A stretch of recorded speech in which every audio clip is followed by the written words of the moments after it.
David, firstly, Cox Plate Day. Obviously we didn't have a runner in the Cox Plate, but you must have been very proud of young Chad. Oh, what a thrill for him to win his first Group 1 in one of the real Australian classics, and a great ride from in front. It's a very underrated thing in big races, leading and winning it. You have to have a great sense of timing, and he certainly showed that. Okay, we're racing Derby Day Eve at Moonee Valley, Friday night. Race 1, Grace's Prospect, solid first up, running second last start, should strip fitter for that over the 1200. Yeah, we took a bit of a gamble first up, no trials, and it just caught him out late. He's really improved. Race 3 of the 2000, Rotham Heath, hasn't been firing on the heavy tracks of late.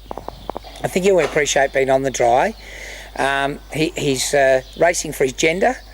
He's a colt, and he needs to win this to probably remain a colt, so hopefully for his sake he wins.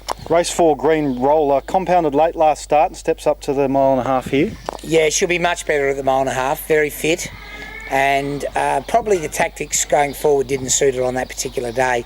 She'll just be ridden patiently and be joining in late. Star of Tralee, second emergency.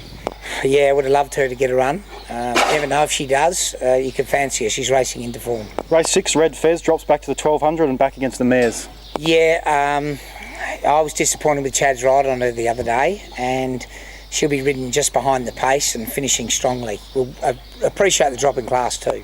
Rock Robster in race 8. Are you expecting much second up over the mile? Probably a bit short for her. She is going well, but I think she needs 2,000 metres. Derby Day, race 1, I Am Titanium, solid through the line last start, gives the impression the mile should suit. Yeah, his last 400 the other day was very encouraging. He surprised me getting so far back. I think a mile at Flemington, even though it's a tough race, really good each way chance. And tough race also in race 2 for Star Fashion, have to be right on top of her game in this field. Yeah, she'll have to find a Flemington form. Her run at Caulfield was disappointing off a very good ride from Chad. We've taken the blinkers off her and gone back to winkers. Maybe back on the bigger track she could improve. She's on trial for the Oaks. Race 3 is Alexis over the 2500, automatic entry into the Melbourne Cup if one of our 2 acceptors can win it, starting with Bass Strait. Look, he's had great form all year. If you think about it, he should have finished with Fiorente in the Dado Chimnan at set weights. So now he's at his right distance, be it that he'll need a bit of luck from the barrier. We're really hoping he can run home strongly and be hard to beat. And you're confident Motivado can behave himself pre-race? Yeah, we've been schooling him a lot at Flemington. Luckily we trained there, and his behaviour over the last 5 days is improving every day. In fact, it's been good for the last 3 or 4. His work at Breakfast with the Stars, he actually ran the best sectionals off a long piece of work of the whole morning. So we know he's got the talent, and providing he can cope with the occasion, he might be a good long shot chance. Race 4, Fast and Rocking, have freshened him up for this race. Zoostar will be the one to beat. Yeah, Zoostar clearly the horse to beat. I didn't like Zoostar's trial down the straight. I think our horse has freshened up beautifully, and his sprint form is actually very, very good. So he just doesn't run a mile. And race 5's the McKinnon Jetaway. Glenn Boss came up here and rode Jetaway in one of his last pieces of work. Has to win to keep the Cup dream alive. Yeah, he does. Probably should be close to the Caulfield Cup winner. He had a horror run in the Caulfield Cup and still managed to fight on. In fact, at the half mile, I thought he was going to run last with the run he had. It was a howling wind and working up the hill.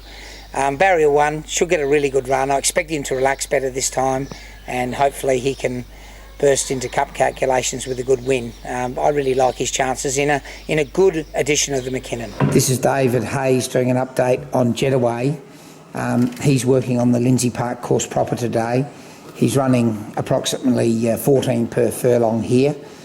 He worked over a mile and he finished off in 25.6.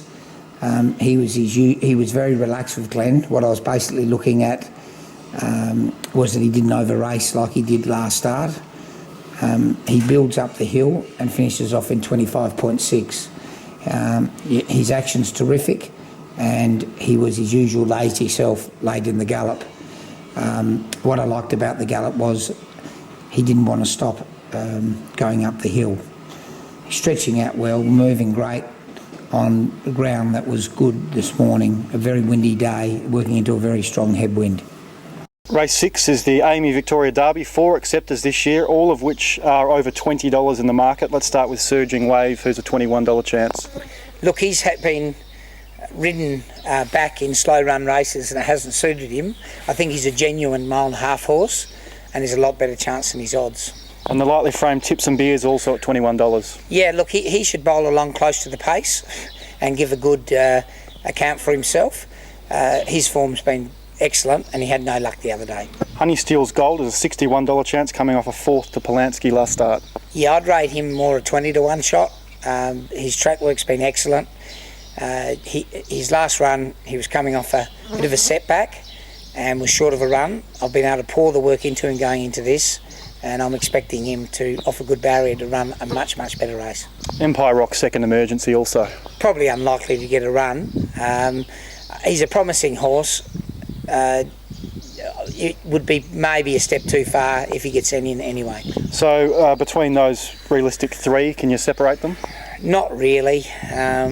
Maybe Surging Wave and Honey Steel Gold, but it wouldn't surprise me. All of them have got place credentials. The Sydney pair look pretty hard to beat.